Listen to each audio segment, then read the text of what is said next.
I honestly don't want to waste too much more time on them because I don't know how much time they'll be around for, and we'll still talk about them throughout the year for sure when more stuff comes out.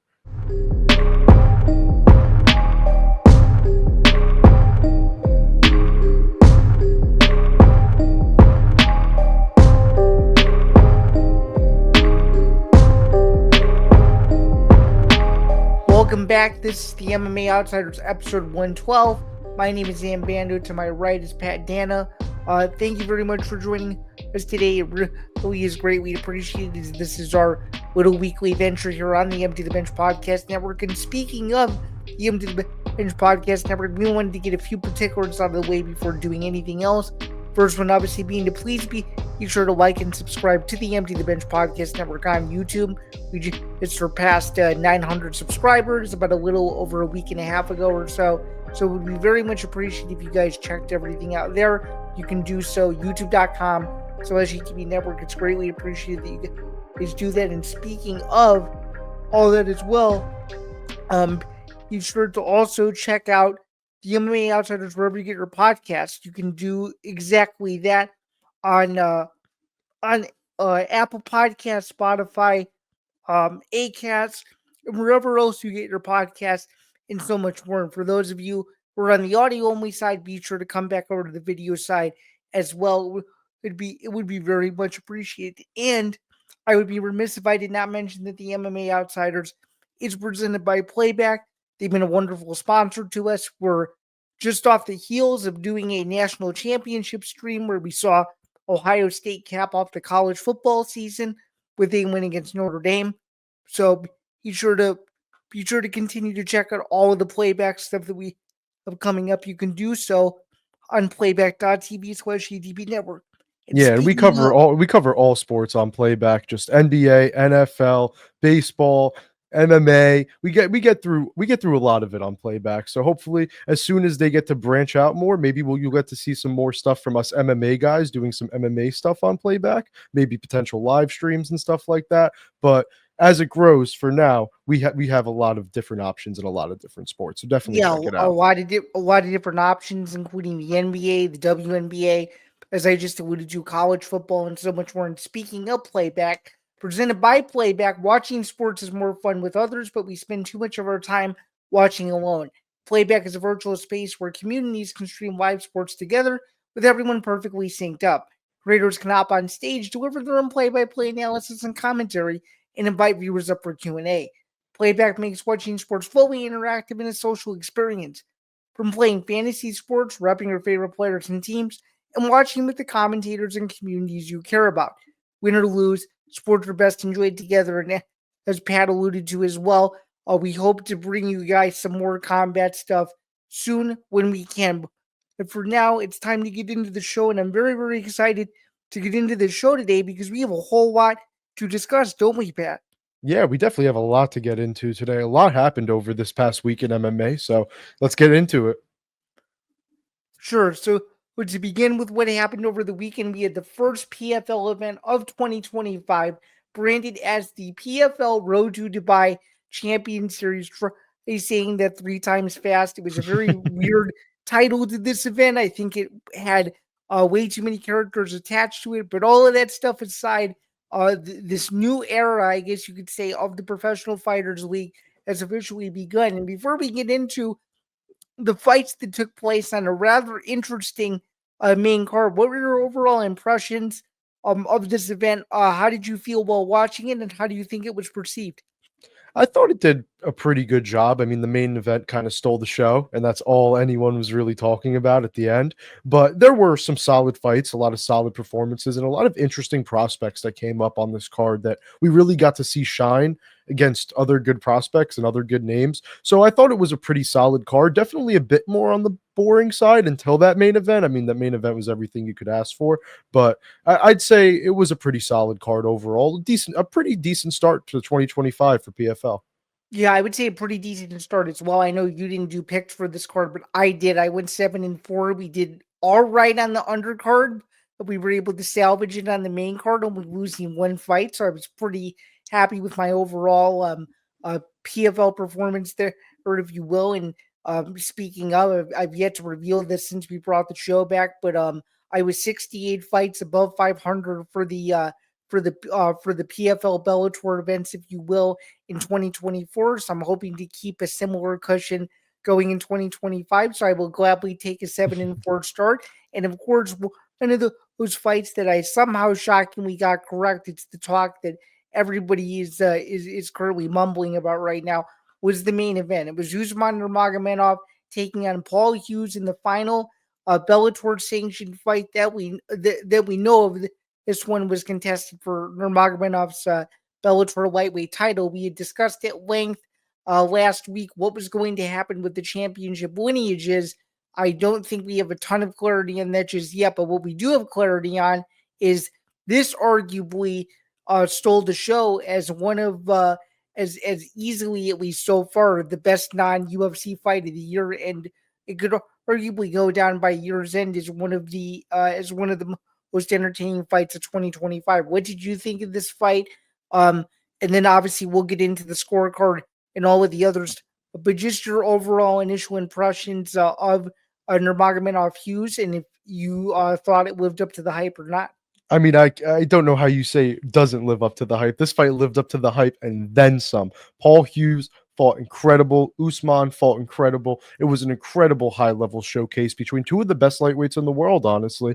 I think both of these guys would be ranked fighters in the UFC, probably decently highly ranked as well. And I think that the PFL is lucky that this happened. They're lucky that they made this fight. I mean, it was the right matchup, but at the same time, I mean, how it couldn't have played out better than it did. The controversy, the fouls, the point deduction, just everything about this fight screamed like rematch, screamed this is going to be something down the line. This fight did not finish after those 25 minutes in the cage. We need to see more of it. We need to see just that again.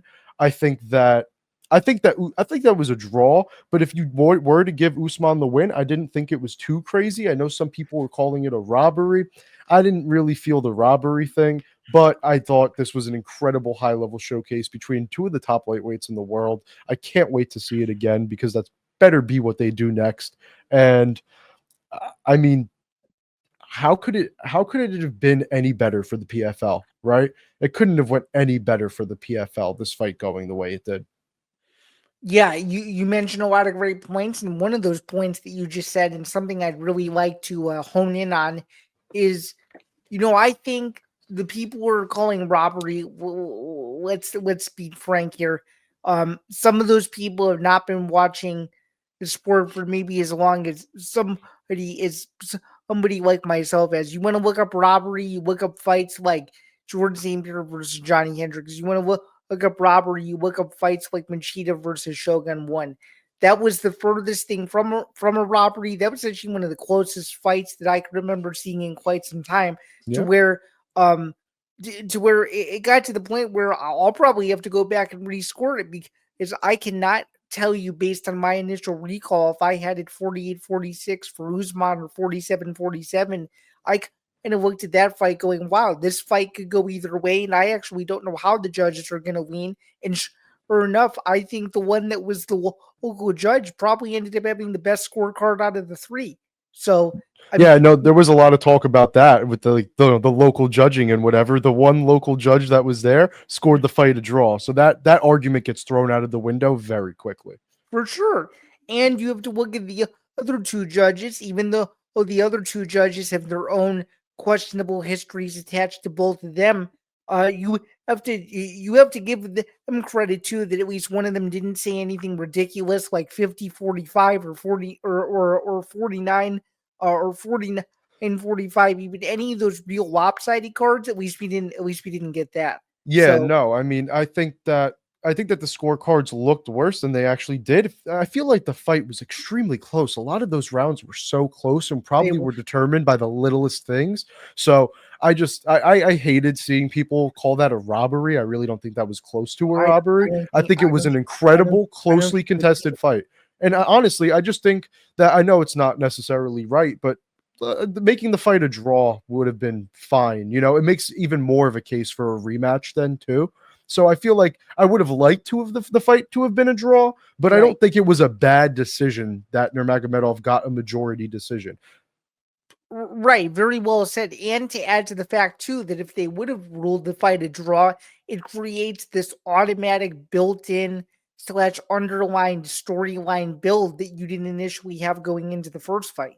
Yeah, and I You mean, it already has that narrative, to be fair. I mean, even with the majority decision, it's probably this rematch will probably still have those narratives going in just because of the controversy, just because a lot of people did think it should have been a draw. So I just, this was an incredible matchup. I mean, these guys stylistically just matched up so well against each other, and we got to see both of them really use their skills to the fullest, and it was awesome. Like, you love to see fights like this. It really, like I said, couldn't have went any better for the PFL. Everyone was talking about this fight. Everyone. Yeah. Well, said, and something else I want to bring up too before we move on to what was the co-main event. And I apologize to the journalist that I'm not going to say who you are who said this. But someone made a great point that the biggest loser in this fight was the UFC because 2.5 years ago they could have signed Paul Hughes and they passed on him. And oh look at the potential superstar that he could become in the second biggest MMA promotion in the world. This goes to show you how some ink to a piece of paper could change legacies forever, and he's arguably on that trajectory already. So it's pretty interesting. Yeah, I So was definitely one of the people that was bummed out that the UFC didn't kind of open up the checkbook for Paul Hughes. And I mean, he's showing why they made a mistake in not opening that checkbook. I don't care if he lost the fight. I don't care what you say. Like, whatever. Even if you think he lost the fight, that was still an incredible performance from Paul Hughes. He showed the heart of a lion. Seriously. he did, and to even see how classy he was in defeat after the fight on social media, him obliging Khabib Nurmagomedov, him accepting the invite on the condition of a rematch with Usman, you could just tell that Paul Hughes wants to become one of the best fighters the sport has ever seen, and he will do all he can to get there. And he's already taking the necessary steps. And him getting this rematch potentially on his home soil, you could. And you couldn't ask for a bigger rematch outside of the UFC this year, period. You really couldn't. And So I feel it's weird because it doesn't necessarily make sense to have, the loser of the first fight get the second fight in their home territory, but we've seen it happen before. And honestly, with all the buzz that this fight got in Ireland, come on, you're telling me it wouldn't be a sold out arena there to see it these would two probably fight? be it would. This is no disrespect to Conor McGregor, Diego Brandao from 2014, but it would have the potential if promoted the right way to be the biggest event in Ireland MMA history by far. Completely Would be agree. I mean, it would be I, huge. I mean, in my opinion, the PFL already hosted the biggest event in France history when they had Doumbé fight Baki. So them having the biggest event in Irish history wouldn't surprise me either necessarily. No, well said. All right, let's move over to the co-main event. And this is one that we didn't touch on in our initial preview, just for just for uh just for obvious reasons and just for time's sake. Let's get into it here. We had Vadim Nemkov showcasing his skills as to why he was one of the most dominant champions for several years, easily defeating Tim Johnson via a first round submission. Not a surprising outcome, but I guess to a certain extent, in looking at this fight from a pre-fight standpoint, this was a surprise. Tim Johnson, at least according to an interview he did with my outlet, MMA Knockout on Sports Illustrated, that he was even getting this fight in the first place. To me, it just didn't really look like that Tim Johnson was all that prepared, and Vadim Nemkov did what Vadim Nemkov does. What did you think? What did you think of the fight? I mean, you said it well. Tim Johnson wasn't prepared. You're right. It was short notice for him, and he really just came in to try to pull off the unthinkable. I commend him for even trying to do it.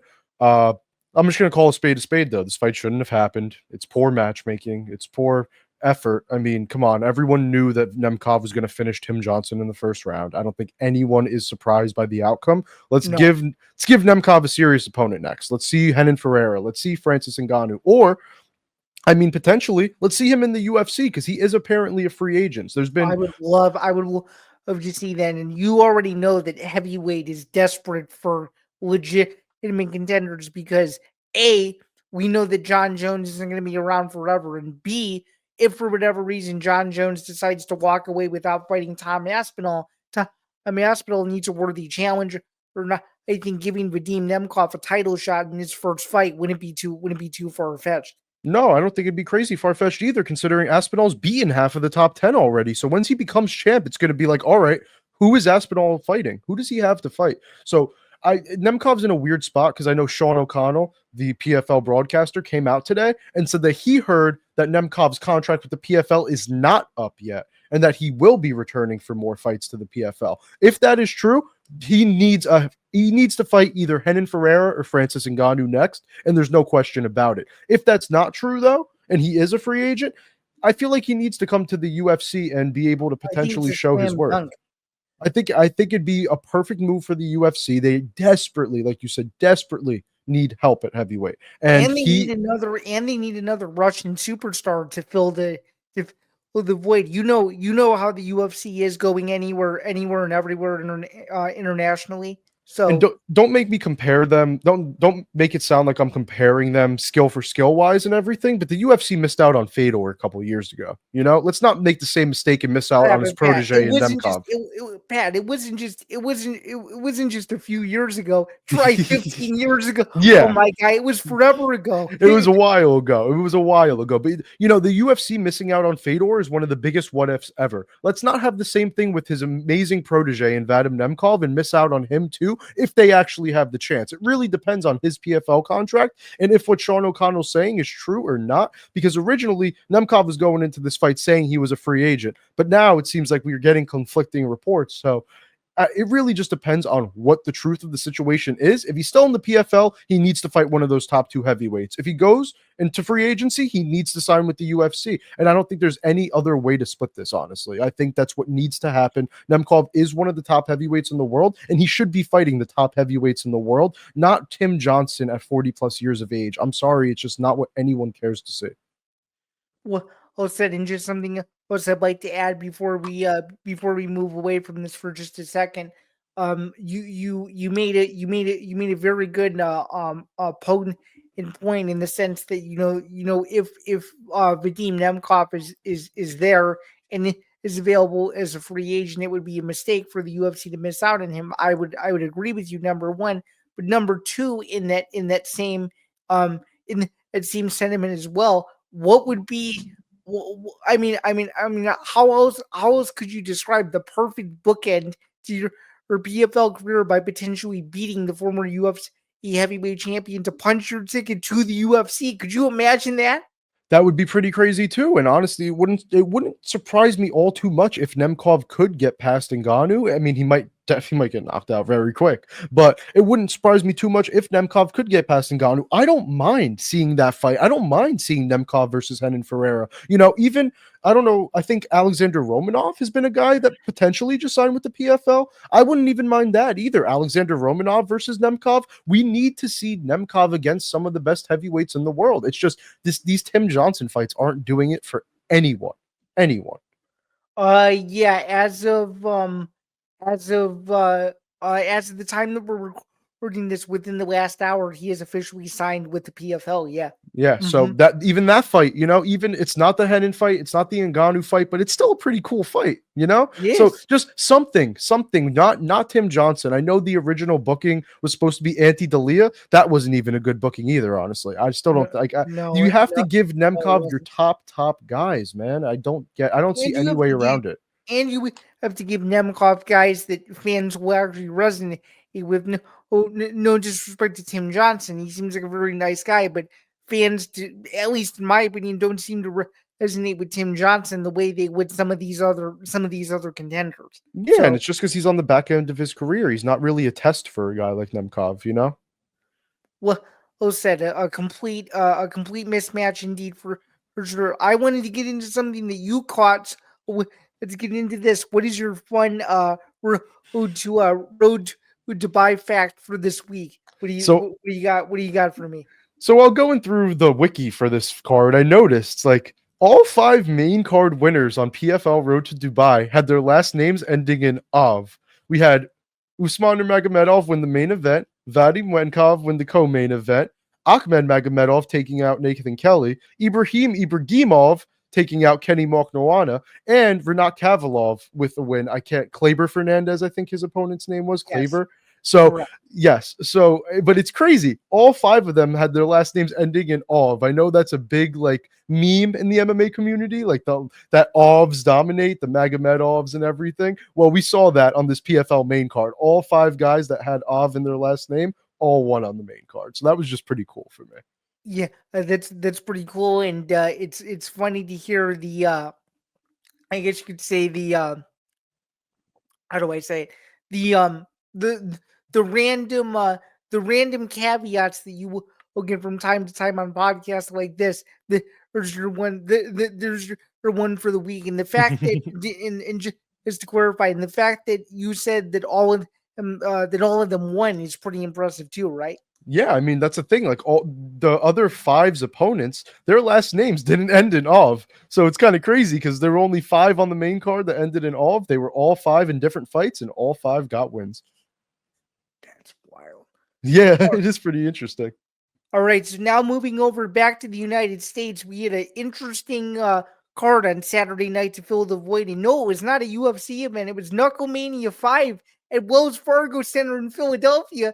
Did this one deliver or what? Oh, hell yeah, this card delivered. This might have been one of the biggest BKFC cards in history. I mean, the media attention and just everything was crazy for BKFC. They did a great job. I was even going to go to this event. I had some personal things going on, so I decided not to late. But I mean, this event was incredible. I know a lot of my friends went to this event. Just they did a great job promoting and a great job delivering on these actual fights because these were some wild fights on BKFC. So let's get into the main event. Two UFC veterans. We had Jeremy Stevens taking an Eddie Alvarez in a fight that really just felt like it was a blast from the past. It felt like we were living in 2015 or 2016 for about 15 minutes, and it over delivered, did it not? Oh my God. For sure, it over delivered. I mean, come on. This fight was a brawl from start to finish. Jeremy Stevens was cracking Eddie Alvarez throughout. I think we saw the picture today of Eddie Alvarez posted of he broke his jaw pretty bad. And I that was the least surprising thing I could have seen after this fight because I'm not going to lie.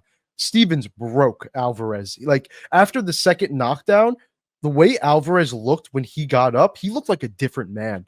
Like he really looked like a different person. It actually like it had me stunned. I was like, wow, like Jeremy Stevens can crack. BKFC is just made for this man. I mean, come on. He is nothing but pure entertainment. He just throws down and just bare knuckle Jeremy Stevens is honestly just incredible. I'm so happy that BKFC has went out and gotten guys like this. They know the kind of guy they need to get that is going to succeed in the promotion because it's not like they're just getting former UFC guys. They're getting Right. former UFC guys that can bang, man, and it's so fun. Not just I'm sorry, you got me cracked up a little bit, but not just former UFC guys that can bang, but former UFC guys that were winning countless fight of the night bonuses when they were in the UFC. Exactly, guys that are perfect for the promotion.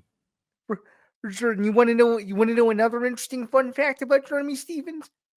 Take a wild guess as to what his UFC record was in his final in fights of his tenure. You're not gonna believe it. What was it? It was probably like 2-6-1 or something like that. 2-7, and ever since he's been undefeated in BKFC. He hasn't lost yet.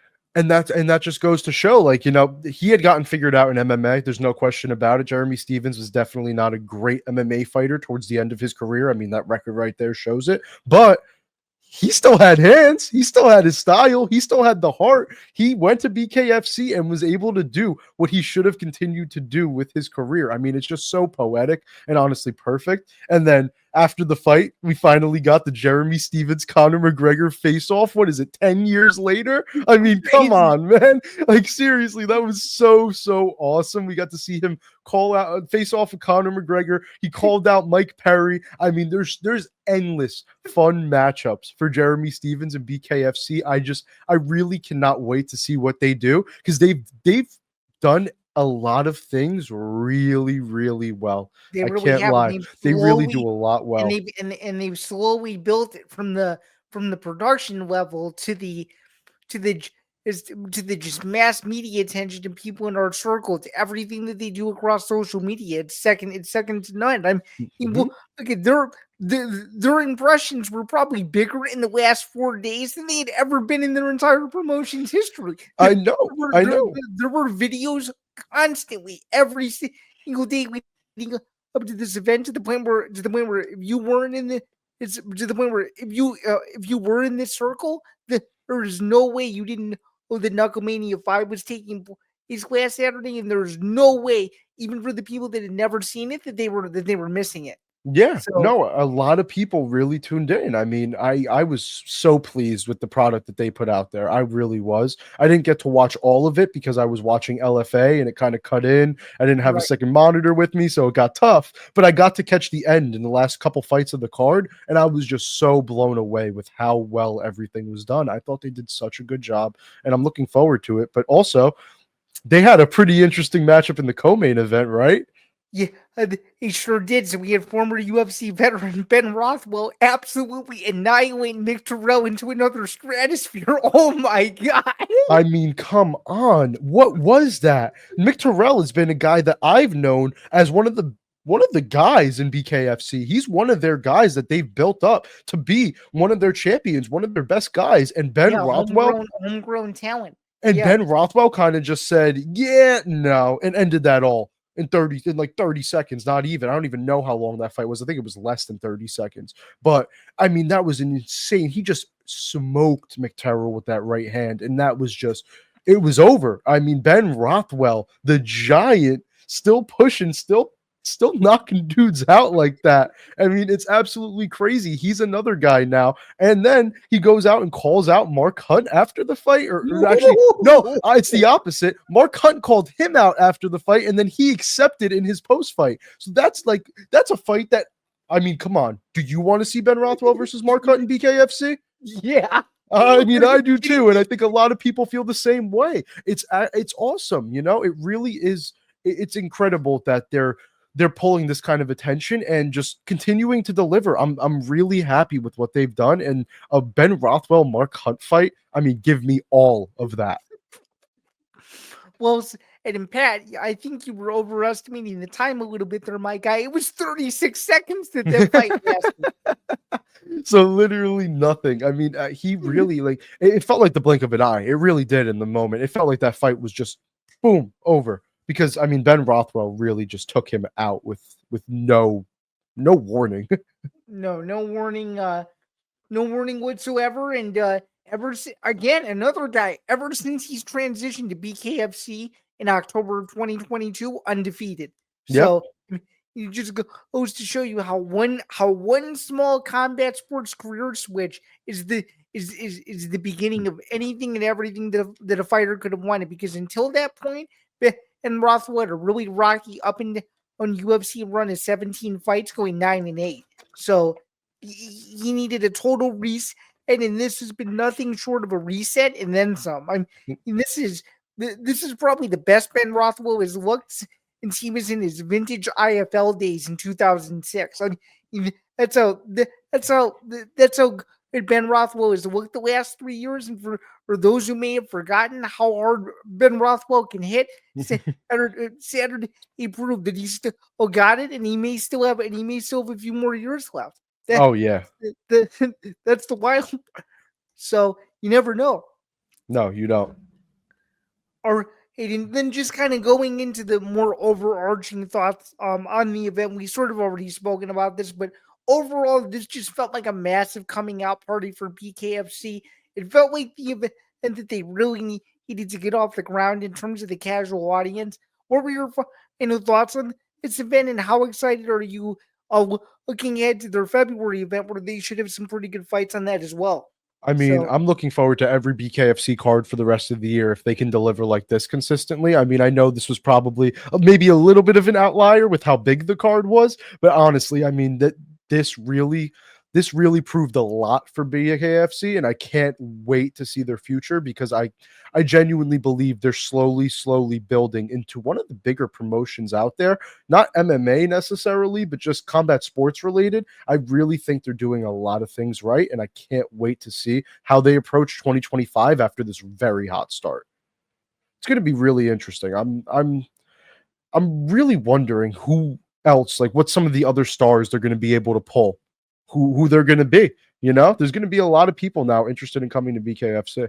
Yeah, I mean, I think, I mean, I don't know who off the top of my head, but I think there could be a few um, prominent UFC heavyweights that will maybe eventually part ways later this year. Where don't be surprised if you see them in BKFC in November or December after having just fought in the UFC a couple months before that. So Yeah, you never know. I think it's going to be guys that are longtime veterans that people may have forgotten about.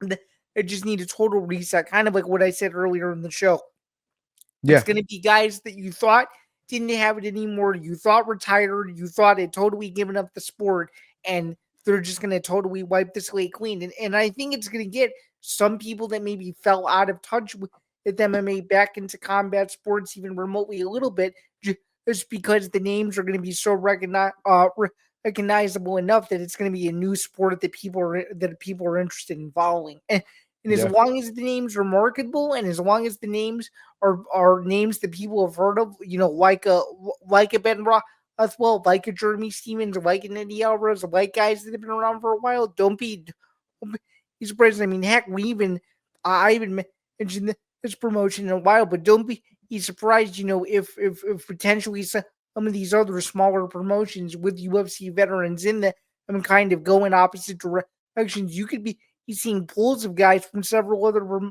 promotions that you may have not heard of 5 or 6 years ago go to BKFC. So as long as they can funnel in as much talent as possible, in my opinion, the sky's the limit. oh, for sure. But it's sad now because we have to go from one promotion having as much success as ever to another promotion which seems to kind of be failing at everything they've tried to do so far. Yeah, so for those of you who don't know, there's a brand new MMA promotion that is yet to have an event, but it's called Global Fight League, and it's supposed to be essentially MMA's knockoff version of the of essentially the NFL or the NBA of mixed martial arts. They tried it sort of with a Global Fight League draft. That's you kind of have more info on all the teams and stuff like that. I'll let you take it. I'll let you take it from here just to kind of talk about the catastrophe that this. Well, it's because because not only was it a catastrophe from a production standpoint, but almost all the way up until the day this draft premiered, nobody had any idea what was going on. So Yeah. let's get into the specifics of all this and try to dissect it, if you will, as much as we can. So the headline is pretty self-explanatory there. The GFL spoiled their own draft, as simple as that. On the broadcast, they had accidentally leaked the first 10 rounds of picks for all the teams. I think what they were trying to do was get the graphic ready for Tyron Woodley being the first pick, but they instead deleted Tyron Woodley's name and had every other person that was being drafted in the first 10 rounds listed out. So it kind of just spoiled everything because there were some people behind the scenes, including me, that knew that the draft wasn't real. The draft was being done previously by GFL. The GFL was holding the draft on their own. It wasn't a real draft per se. Oh wow, And I didn't even know. I didn't even. Oh, that's a little insider nugget of the week from my co-host, officially revealing to you all that the GFL draft was in fact not real. it was staged. Yes, the GFL draft was staged. It was predetermined, at least for the first 10 rounds. And they told us that on basically that broadcast when they accidentally leaked that graphic. So it was pretty just disappointing from them that they ended up confirming our poor suspicions or beliefs that, we know everyone wanted the draft thing to be legit. We wanted to see a real MMA draft, and it just seems like they had everything planned behind the scenes and shot themselves in the own foot and announced it all early. So that was the first big thing. The other big thing is leading up to the draft, and even now afterwards, multiple big name fighters are disputing the fact that they ever signed with the GFL. We had today Jeremy Stevens, who fought on Bare Knuckle Fighting Championship. He was drafted, and he has now disputed that he had ever signed with the GFL. Timur Valiev was drafted by Team Dubai, and he completely denied being drafted. Same with Rashad Evans, who was drafted by Team Los Angeles, and I'm pretty sure there's a couple other more that I'm just forgetting off the top of my head that have all said that they're not actually participating or have not signed anything to say that they will be competing in the GFL, yet they were still drafted by the GFL, because apparently the GFL was the ones who were drafting. So they knew these people didn't sign and still drafted them anyways. So it just makes things even more confusing. They have caused nothing but chaos and confusion and not given proper explanations for a lot of things. This has been an absolute mess. And it's honestly crazy that it's gotten this far. I mean, I wanted to believe that things were going to be good, but everything points to this not really sustaining. From what it seems like, they do have a year of funding secured, so it will be at least 1 year of GFL that we will be getting. But past that, I have no confidence with this because they haven't proven that they're competent. Simple as that. They have not proven that they're competent yet. I mean, the teams are awesome. They have a lot of former UFC stars. I'm going to go through the teams very quick. Team Dubai has guys like Tyron Woodley, Derek Brunson, Luke Rockhold, Tafik Musayev. Team Los Angeles has Chad Mendez, Uriah Faber, Uriah Hall, Andre Arlovsky. You know, Team London, you got Alir Latifi, Alexander Gustafsson, you got Brett Johns, you got Josephine Knutson. And then on Team Miami, you got Delano Taylor is a fun name, Robelis de Spain, Junior Dos Santos, Tiago Santos. It's Team Sao Paulo. You have Shogun Rua, Fabricio Verdum, Douglas Lima. And then on Team New York, you have guys like Chris Weidman, Phil Hawes, Alexio Limick, Dylan Dennis, and Holly Holm. These are some fun rosters. These are some great teams, but there's just no confirmation that any of these people will actually be fighting. And also, a lot of these people are over 35 years old. 74 of 120 fighters drafted were over 35 years old. So clearly they had no focus on growing young talent. And also, aren't these people supposed to be fighting multiple times in a short month's couple span? Yeah, some of these fighters somehow, some way under contract still with other promotions. Yes, and that's what most of these guys that have been disputing are saying, that I'm under contract with another promotion, like Jeremy Stevens. You know, he said I'm under contract with BKFC. Timur Valiev said I'm under contract with ACA. Rashad Evans said he still wants to box Rampage in April, that he's not under contract. Like, there's so much confusion. If this was all 100% guaranteed and everything was actually real, this would look so much better. But the lack of transparency and just the chaos and confusion they've caused has made me really turned off from this whole thing. I really wanted to believe that it was going to be something good, and it still can, but you have multiple 35 plus fighters that you're telling me are going to fight multiple times within like an 8-month time frame. They're going to fight 3 to 4 times each, and you're telling me Holly Holm is going to fight 4 times this year in an 8-month time frame? I'm going to make a prediction that you will see Holly Holm box someone before you see her fight in the GFL. And from me, that's the problem now. It seems like they really just did a lot for promoting purposes, for social media, to collab with a fighter on Instagram and say, hey, this person's going to be in our GFL draft, so that people followed the account and kept up with it. It really just seemed like they did so much promoting to the point where it didn't matter if it was legit. It didn't matter if it was real. They just wanted to promote without any legitimacy. And it's really frustrating. It's really frustrating, to be honest. Yeah, that's how I kind of feel about the whole situation as well. And again, I'm one of these people, as are you, that wants to see change in this sport, that wants to see fighters have other options. But the one thing you can't do in this business, or any other professional sports business for that matter, is not be transparent. If these guys aren't being told the truth regarding their transparency and when they're going to fight and how they're going to be compensated and how the structure of the contract works, they don't deserve to be caught up in this mess, and that's exactly where they're caught up at the moment. Yeah, and I just feel bad for the fighters. That's who I feel bad for at the end of the day. I feel bad for the fighters that either signed a contract thinking they were going to get drafted no matter what and didn't. I know they were told there was a chance they weren't, but there were a lot of guys in that draft that should have been drafted if you were drafting off talent, off age, off of growing young superstars for your promotion, and they just weren't drafted. So I have a lot of mixed feelings about what the GFL's intentions are, and I don't feel confident about it at all.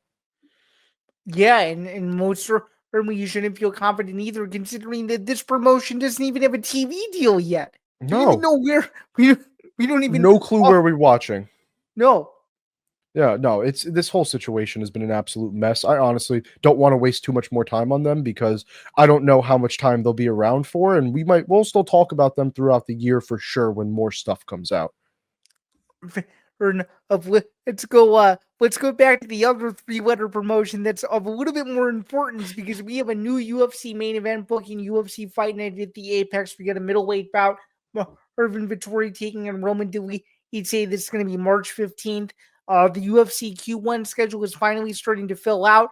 I've seen a lot of criticism regarding this booking, and I've also seen a lot of praise regarding this booking, but I'm going to be one of the people that sits here and says, I feel like this is the right matchup for both guys in their careers. I think both of these guys are going in opposite directions, so to speak, and I think that this is a must-win fight for Marvin. What do you think?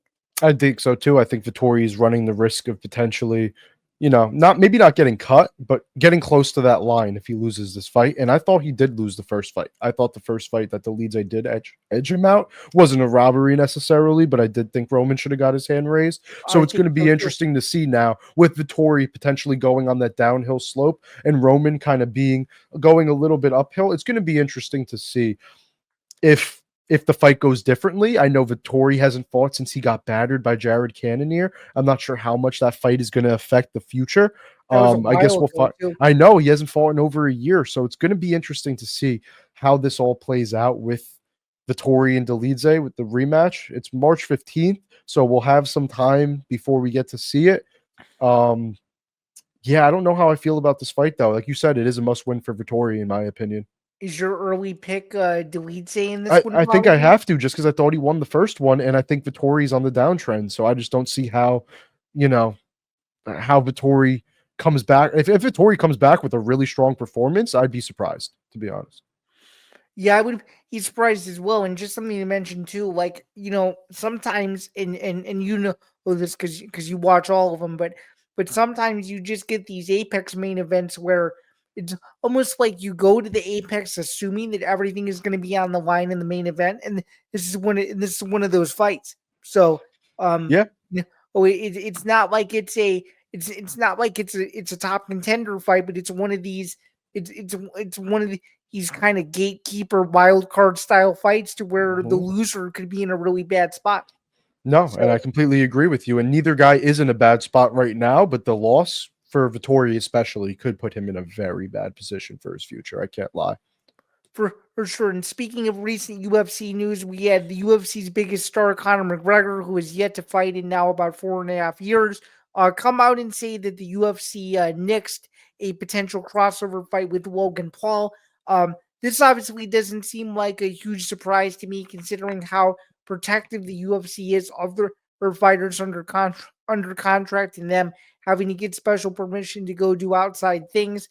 I think the UFC knew what a financial risk this could potentially bring to the company, which is one of the reasons why, assuming that what McGregor is saying is true, it is what it transpired. And I actually very rarely in this situation would I side with the promotion here, but I think if the UFC legitimately did nix this, I think they're doing it for the betterment of the promotion than not.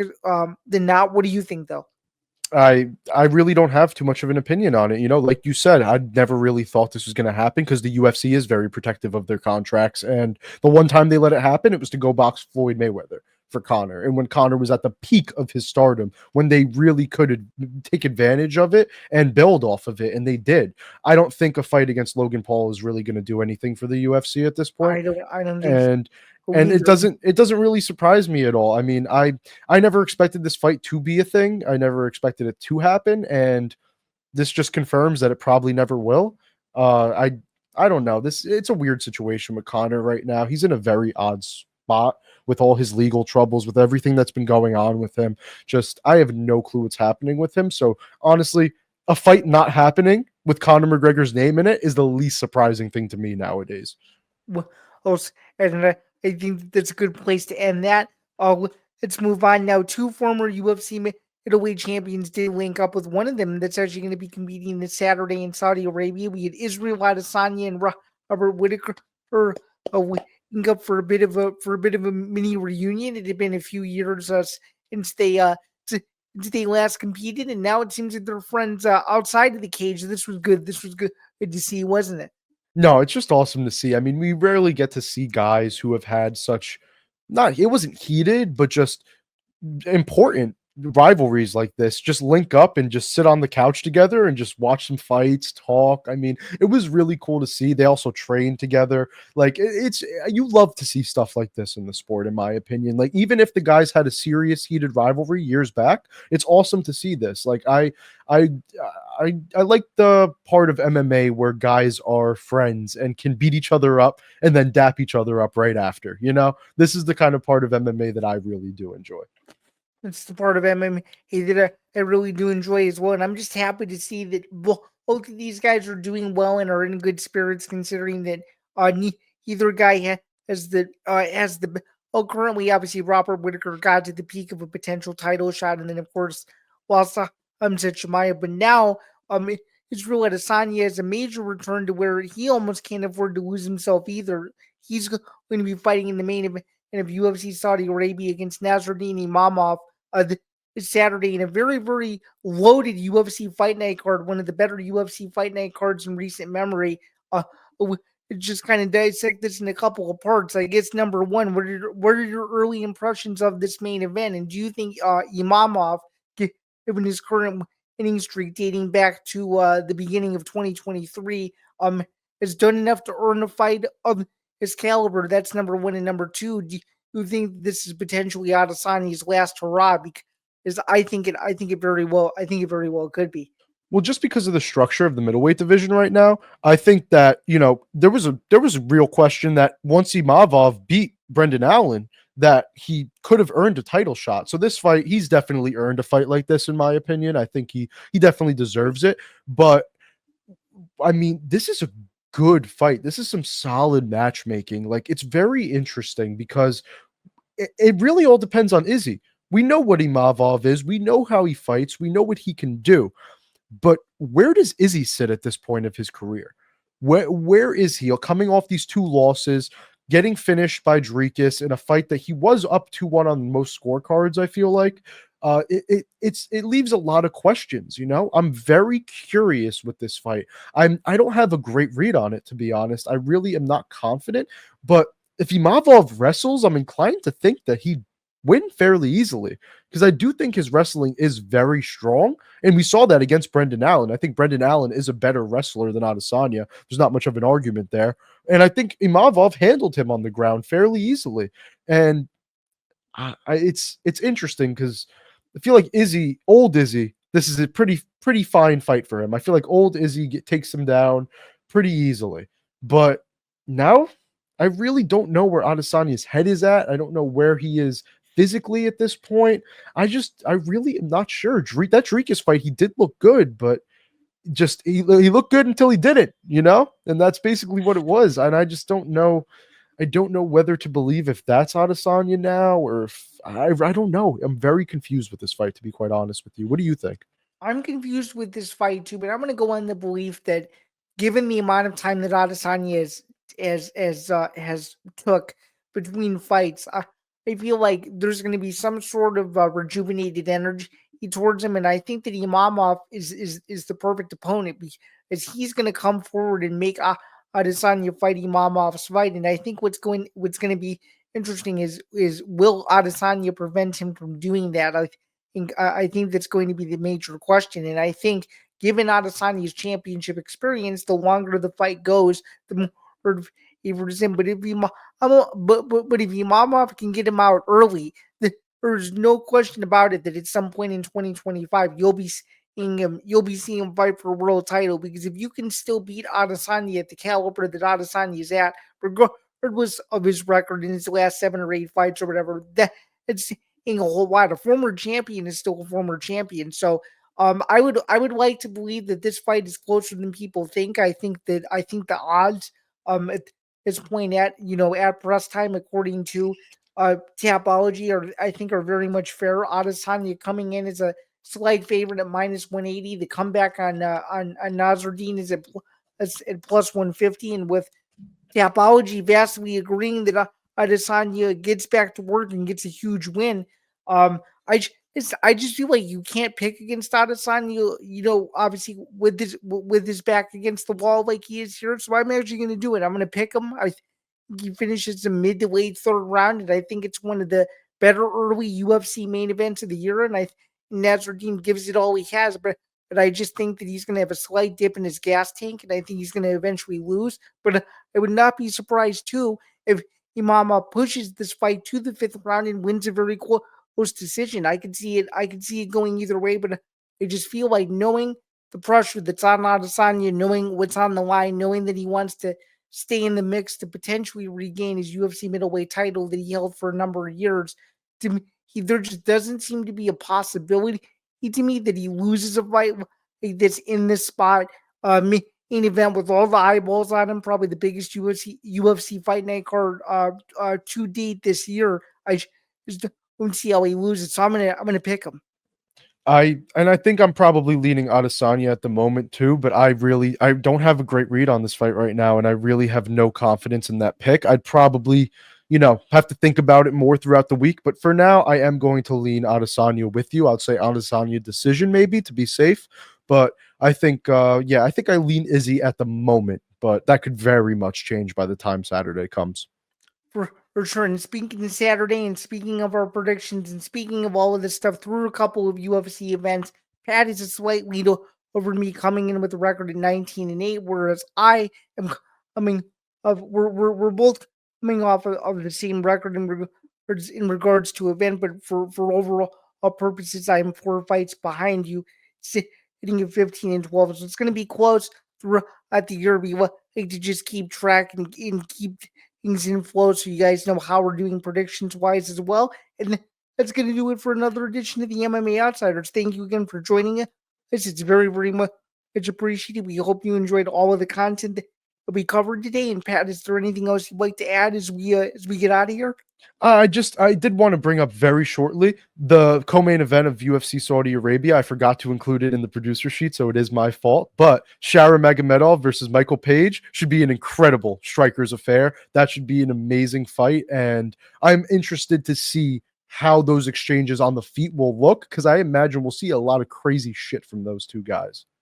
Yeah, I think we're going to see a lot of crazy shit from those two guys too. And again, very much like we talked about with BKFC, if Shara can be the guy of Michael Page's caliber, there's no there's no telling what that potential superstar could become. It seems like the UFC has been very high on him since his debut, and if he can knock off a Bellator veteran and a striker of that caliber, it's the limit for him as well. So very well said. Yeah, very interested to see that one. But other than that, no, I think we're good for this episode. I think we're good for this episode as well. And just as a quick reminder that the MMA Outsiders is presented by Playback, and of course you can listen to the MMA Outsiders wherever you get your podcasts. And for those of you who are listening on the audio only side, be sure to come back over to the YouTube home again. That's youtube.com/ATP Network. For Pat, Danna, myself, Bando, and for everybody else at the MMA Outsiders and the Empty the Bench podcast. This has been the MMA Outsiders episode 112. We will catch you guys next week. Have a good one. Catch you next week, everyone.